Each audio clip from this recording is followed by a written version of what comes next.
Bienvenidos una vez más a otro encuentro del curso ABC en dolor neuropático. Ya estuvimos viendo un poco las generalidades, la epidemiología y cómo evaluar a los pacientes. Estuvimos viendo un poco cuáles son las diferentes patologías o las más frecuentes como principales representantes en lo que tiene que ver con diferentes patologías de dolor neuropático. Estuvimos viendo qué es lo que dicen las guías sobre cómo tratar a los pacientes con dolor neuropático y ahora vamos a hablar sobre tratamiento personalizado adaptado a cada uno de los pacientes, cómo pensar el tratamiento para cada uno de los pacientes. Para esto, más allá de hacer una introducción y poner un contexto, lo que vamos a ver después es qué dice cada guía para cada patología de las que ya vimos y cuál es la propuesta nuestra de cómo pensarlo. Empecemos. Tratamiento personalizado adaptado al paciente. Tenemos que pensar en que el tratamiento tiene que estar adaptado al paciente. Los pacientes no son un número más dentro de un protocolo de investigación que todos reciben lo mismo, sino que cada paciente tiene que recibir lo que necesita. Vamos a ver el concepto de ventana terapéutica y el concepto de terreno, que algo estuvimos hablando. Vamos a ver el concepto de analgesia racional y balanceada. Vamos a hacer un análisis de la tolerancia al tratamiento propuesto por las diferentes sociedades y el tratamiento propuesto por nosotros, por el Grupo de Alivio del Dolor de Argentina, por GADA, al tratamiento de cada una de las patologías en función de cada uno de los pacientes. Dentro del tratamiento adaptado a cada paciente, como dijimos, vamos a abordar el tratamiento propuesto para cada una de las patologías que vimos anteriormente: la neuralgia del trigémino, la neuralgia herpética y posherpética, la neuropatía diabética y el síndrome de dolor regional complejo tipo 1 y 2. El tratamiento adaptado al paciente, en definitiva, es un traje a medida para cada paciente. Hay pacientes que necesitan trajes con más espalda, menos espalda, más largos, más cortos, mangas más largas, mangas más cortas, pantalón más ancho, más angosto, etc. Lo mismo pasa con el tratamiento. Necesitan más tratamiento no farmacológico, más tratamiento intervencionista, más tratamiento farmacológico de determinado tipo, más tratamiento farmacológico de otro tipo, combinación de fármacos, no combinar, dosis bajas, algunos contraindicados, otros más que indicados. El tratamiento no puede ser igual para todos y es en definitiva un traje a medida para cada paciente. ¿A qué nos referimos con esto? A que el traje a medida en definitiva es el tratamiento analgésico debe estar basado en la evaluación multidimensional y adaptado a las necesidades de cada paciente. La combinación de tratamientos farmacológicos, no farmacológicos e invasivos especialmente seleccionados, analgesia racional y balanceada, según la evaluación que hayamos hecho, permite un alivio del dolor y una estabilización del ánimo en condiciones seguras para la mayoría de los pacientes. Esto es muy importante porque si se fijan, para poder armar el traje a medida hay que tomar medidas del paciente y las medidas es la evaluación multidimensional y pensar al paciente como un paciente multidimensional, poner la mayor cantidad de fichas en ese rompecabezas para poder en definitiva poner la mayor cantidad de fichas que en definitiva sean estrategias terapéuticas para cada uno de esos pacientes, que sean para ese paciente y no que sean estándares y que por ahí a nuestro paciente en particular no le sirva. ¿Cuáles son los componentes para el tratamiento del dolor? El tratamiento farmacológico, principalmente analgesia racional y balanceada, y el tratamiento no farmacológico con indicación racional de métodos complementarios invasivos. Justamente lo que el paciente necesita, no más, no menos.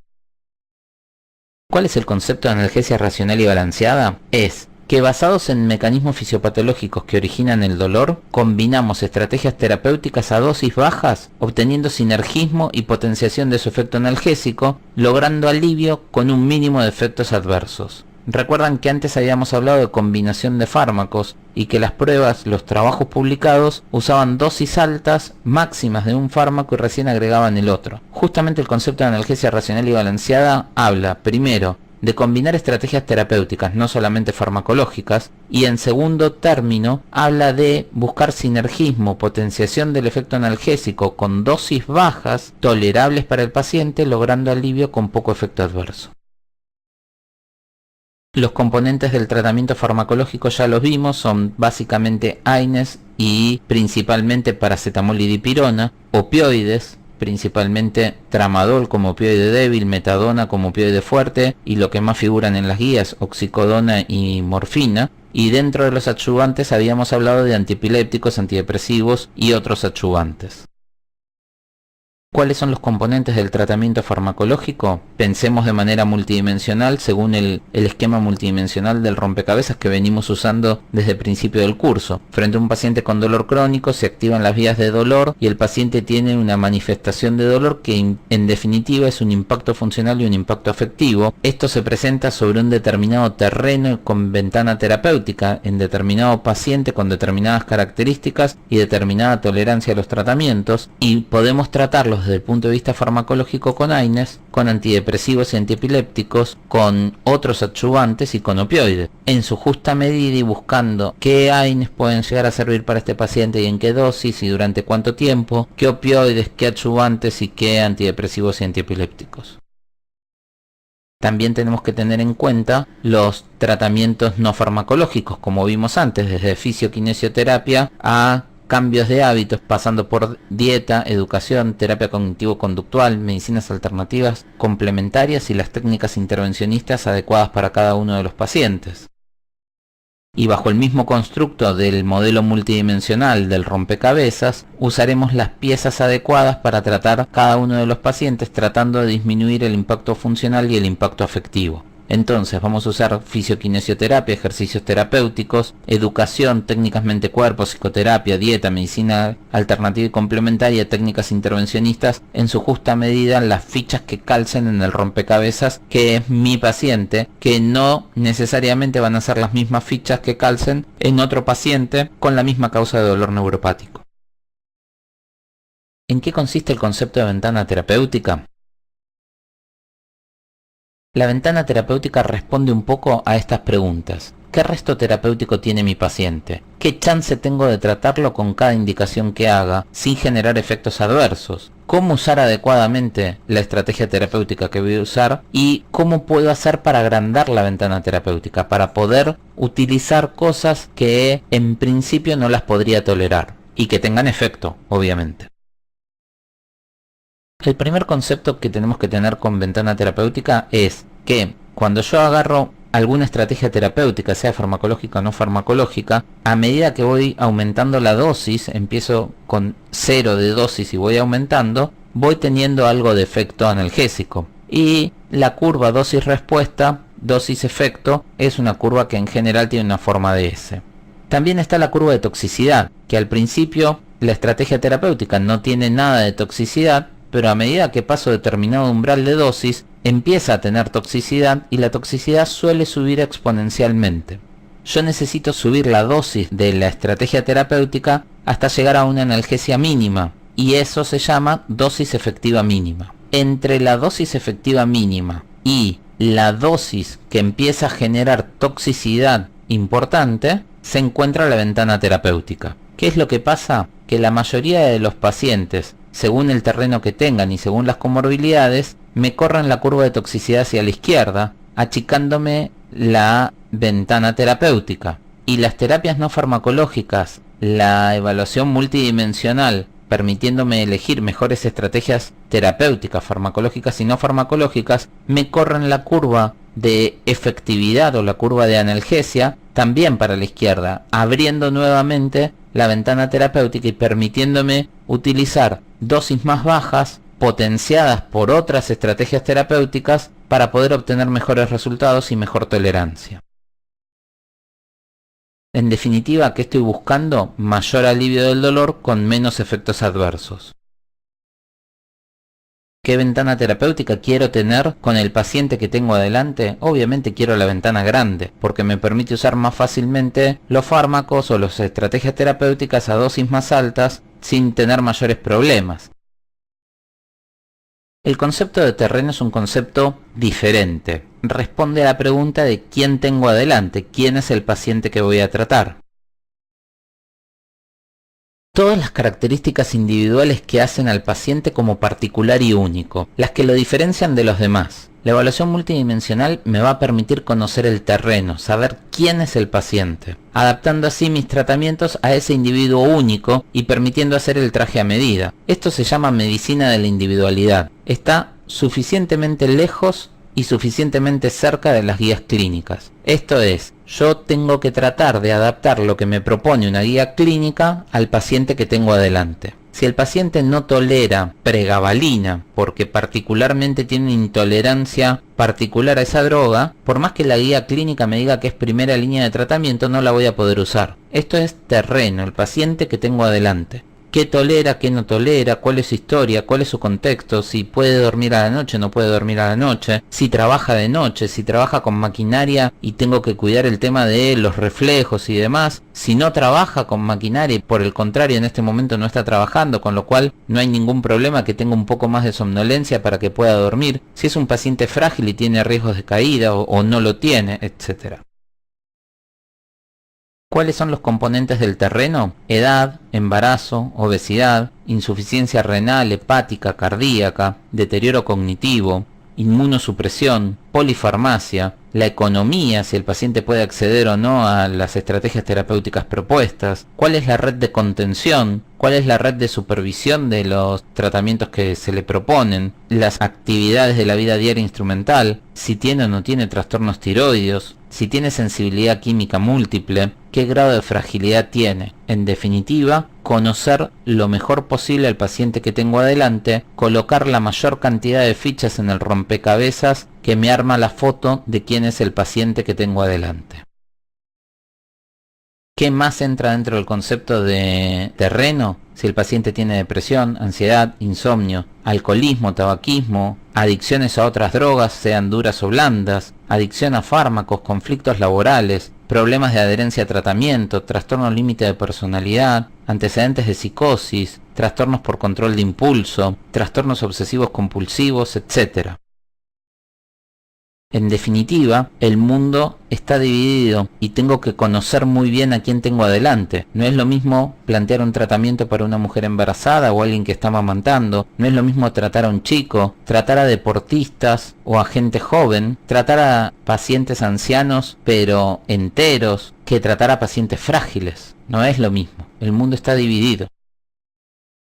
Entonces, volviendo al modelo multidimensional de dolor neuropático, frente a un paciente con dolor neuropático se activan las vías de dolor y esto tiene un impacto funcional y un impacto afectivo. Y esto está modulado y el impacto funcional y afectivo es particular para cada paciente porque está modulado por un montón de piezas del rompecabezas, principalmente las comorbilidades, ansiedad, depresión e insomnio. Pero como decimos siempre, cuantas más piezas le pueda poner este rompecabezas, más claro voy a tener el terreno, más claro voy a tener quién es el paciente que tengo adelante, más claro voy a tener cuál es la ventana terapéutica que tengo.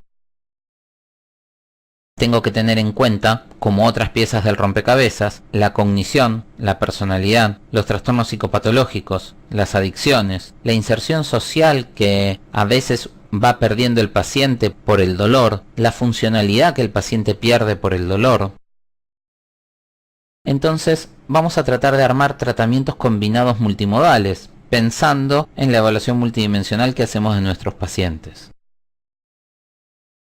La combinación ideal al mejor precio. Este es un poco el lema, la filosofía. Buscar la máxima eficacia y eficiencia de lo que vamos a proponer como tratamiento, con la menor toxicidad, con la menor interacción medicamentosa, con la menor interacción terapéutica. Diferente perfil de efectos adversos. Cada fármaco, cada estrategia terapéutica no farmacológica tienen efectos adversos y tengo que conocerlas y tengo que tratar de usar, así como busco estrategias terapéuticas que potencien el efecto beneficioso, tengo que buscar estrategias terapéuticas que no potencien y dentro de lo posible que no sumen o que resten eventualmente efectos adversos. Tengo que buscar diferente mecanismo de acción. No es lo mismo dar dos fármacos que actúen a través del mismo mecanismo que dar dos fármacos que actúen por mecanismos diferentes que en definitiva son complementarios y sinérgicos, buscando, como dijimos, diferentes sitios de acción, según los mecanismos fisiopatológicos predominantes en función de lo que el paciente me cuenta que es lo que le está pasando, de las características del dolor y siempre teniendo en cuenta cuál es el terreno y la ventana terapéutica del paciente que tengo adelante. y también pensando en los costos que esto tiene, porque en definitiva los tratamientos, la accesibilidad al tratamiento es una variable importante. A veces estos costos son cubiertos por los pacientes, a veces hay terceros pagadores que tampoco tenemos por qué hacerles pagar precios exagerados cuando puede elegir tratamientos mucho más baratos, ya sea el Estado, sea una prepaga, o sea el paciente, o sea un familiar. Siempre tenemos que pensar que tenemos que comenzar con dosis bajas, incrementar de a poco, pero tener en cuenta que tengo que llegar a las dosis óptimas en que exista el alivio con los efectos adversos tolerables que no empeoren la calidad de vida del paciente y que no reduzcan la funcionalidad del paciente. Comenzar de a poco, incrementar de a poco, pero llegar a algún lado. Incrementar lo suficiente para buscar un buen efecto terapéutico con pocos efectos adversos. Y siempre mantenerlo por un tiempo particular para cada paciente. En general, en dolor neuropático hablamos de que mantenemos el tratamiento con buen control del dolor por lo menos entre 6 meses y un año, pero hay que buscar el momento oportuno para decidir empezar a bajar el tratamiento o suspenderlo. Y siempre reducir los tratamientos de a poco, y de a una estrategia terapéutica por vez. El tratamiento del dolor neuropático farmacológico tenemos que pensarlo como todo en dolor, tenemos que pensarlo en función del modelo multidimensional y buscando en definitiva una mejora funcional y una mejora afectiva, más allá de buscar la disminución o la desaparición del dolor. Para esto vamos a usar antidepresivos tricíclicos y duales, anticomiciales, hipnóticos, benzodiazepinas, la medicación, los fármacos que sean necesarios según el rompecabezas del paciente que tengo adelante y según el terreno y la ventana del paciente que tengo adelante. Insisto, la idea de esto es, más allá de lo que proponen las guías, buscar lo individual para cada paciente. En cuanto al tratamiento no farmacológico, en definitiva termina buscando lo mismo: mejorar la funcionalidad, disminuir el impacto funcional, mejorar la inserción social, disminuir el impacto afectivo, disminuir el dolor neuropático sin duda, tratando de buscar cuáles son las piezas del rompecabezas que mejor calzan según la individualidad de cada paciente, según el terreno, la ventana. Para esto vamos a usar terapia cognitivo-conductual, mindfulness, cambio de hábitos, ejercicio, dieta antiinflamatoria y todas las estrategias no farmacológicas que correspondan. En definitiva, lo que vamos a hacer con cada paciente es buscar la estrategia multimodal de tratamiento de dolor neuropático. Vamos a hacer de nuevo el constructo multidimensional, buscando como objetivo final mejorar la funcionalidad y mejorar la afectividad del paciente, disminuir el dolor neuropático, teniendo en cuenta fundamentalmente el terreno, la ventana, quién es el paciente que tengo adelante, y tratar de usar las estrategias farmacológicas y no farmacológicas que mejor sean para este paciente individual. Si corresponden anticomiciales, antidepresivos u opioides, si corresponde técnicas alternativas, si corresponde terapia cognitivo-conductual o dieta, ejercicio y descanso, o las dosis exactas que este paciente requiera de cada una de todas estas estrategias y todo el resto de estrategias como otras piezas del rompecabezas para tratar de conseguir una mejora funcional y una mejora afectiva del paciente. Tenemos que pensar un poco cómo se llega de la etiología que causa un síndrome de dolor neuropático al síndrome en sí mismo. ¿Por qué algunos pacientes tienen dolor neuropático y otros que se enfrentan a la misma causa no lo tienen? Lo que hay que tener en cuenta es que hay diferentes causas etiológicas para los dolores neuropáticos, ¿sí? Como por ejemplo causas metabólicas, déficit de vitamina, trauma, entrampamiento, infecciones por HIV, por varicela, causas neurotóxicas como alcohol, quimioterapia, radioterapia, etc.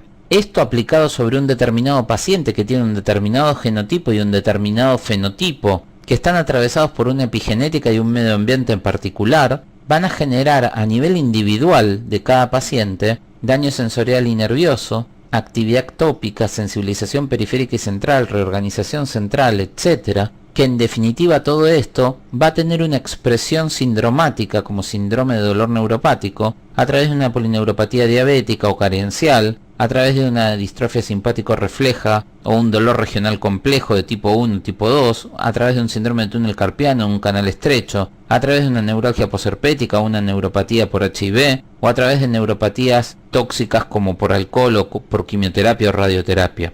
No todos los pacientes tienen la misma manifestación, no todos los pacientes tienen el mismo daño que genera la misma manifestación de síndrome de dolor neuropático. Lo que hay que entender es que cada paciente es individual, cada paciente es genética y fenotípicamente individual, y que la forma en que impacta la epigenética y el medio ambiente es particular para cada paciente. Por eso no todos los pacientes hacen síndromes neuropáticos o síndromes de dolor neuropático, no todos los pacientes tienen lesión del sistema nervioso, no todos los pacientes terminan teniendo dolor neuropático. Tenemos que pensar desde la fisiopatología individual requiere un tratamiento personalizado. Como dijimos, no todos los pacientes que con determinado genotipo, fenotipo, epigenética y medio ambiente, no todos los pacientes responden de manera igual a la etiología, tienen una fisiopatología individual y esto hace que tengan síndromes dolorosos individuales. Como dijimos, no todos los pacientes son iguales y cada uno presenta variaciones dentro de la manifestación dolorosa de la misma patología. El impacto funcional y el impacto afectivo son diferentes. En definitiva, cada paciente va a necesitar un tratamiento individualizado y en definitiva un traje a medida para cada uno de los pacientes. Vamos a ver cómo es la tolerancia a los tratamientos propuestos por las diferentes sociedades. Empecemos por la neuralgia del trigémino.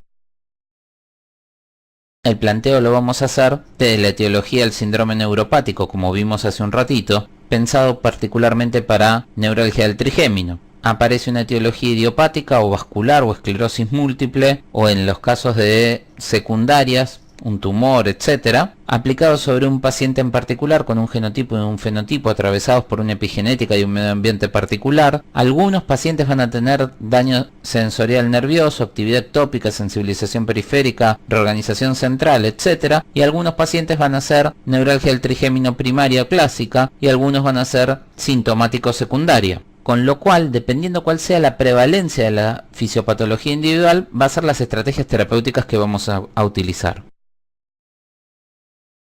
Vamos a ver qué es lo que proponen las sociedades. Primera línea de tratamiento, carbamazepina, oxcarbazepina. Segunda línea, baclofen, lamotrigina. Tercera línea, bloqueos percutáneos del ganglio de Gasser, gamma knife, descompresión microvascular. Esto ya lo vimos. La carbamazepina es la medicación ideal, nadie lo cuestiona, comenzando con 100 miligramos nocturnos, llegando a 1200 en 3 tomas de liberación controlada. Monitoreemos los efectos adversos, los frecuentes como somnolencia y vértigo, los graves como agranulocitosis y pancitopenia, tenemos que pedir laboratorios con cierta frecuencia. Monitoreemos la clínica por un lado y el dosaje sérico de la medicación por otro. Tiempo de tratamiento individualizado para cada paciente, aproximadamente 6 meses con buen control del dolor. ¿Qué pasa con oxcarbazepina? Cuando no tolere carbamazepina, probamos con oxcarbazepina. Cuando tenemos que pensar en usar baclofeno y lamotrigina, en realidad primero tenemos que reevaluar la causa y deberíamos consultar con algún especialista. Siempre tenemos que empezar a buscar causas secundarias en estos pacientes. Y cuando tenemos que pensar en bloqueos percutáneos de ganglio de Gasser, gamma knife o descompresión microvascular, siempre hay que hacerlo con un equipo interdisciplinario. ¿Cuál es la propuesta GADA para el tratamiento según cada paciente? Pensémoslo desde la fisiopatología individual de cada paciente, desde la etiología, según el genotipo, la epigenética y el fenotipo, como lo vimos antes, la fisiopatología individual, la presentación individual del paciente y el tratamiento individualizado. Vamos a pensarlo desde este lugar. Entonces, vamos a usar fármacos o descompresión, según lo que corresponda. Vamos a pensar en las descargas ectópicas como primer mecanismo fisiopatológico. Vamos a pensar en cuáles son los gatillos particulares para que comiencen las descargas y a tratar de evitarlos y darle estrategias al paciente para que los evite. Y la carbamazepina y la descompresión microvascular se pueden plantear como estrategias terapéuticas. Obviamente tenemos que diferenciar claramente en función de la evaluación multidimensional. Vamos a poder diferenciar con la ayuda de algunos estudios diagnósticos complementarios si se trata de una neuralgia del trigémino típica o primaria, clásica, o una secundaria o sintomática. Si es primaria clásica, vamos a utilizar fármacos, primera línea carbamazepina, sin duda, y si es secundaria, probablemente necesitemos neurocirugía, una evaluación interdisciplinaria como decíamos antes. Entonces, ¿cómo quedaría la estrategia multidimensional para un paciente con una neuralgia del trigémino? Buscando el alivio, teniendo en cuenta el terreno y la ventana, buscando la mejora funcional y la mejora afectiva, vamos a tratar de usar carbamazepina, carbamazepina o pentines, pregabalina o gabapentin como estrategias farmacológicas. Vamos a pensar en usar radiofrecuencia, balón o neurocirugía vascular como estrategias intervencionistas. Vamos a tratar de usar terapia cognitivo-conductual, dieta, ejercicios y descanso como estrategias no farmacológicas.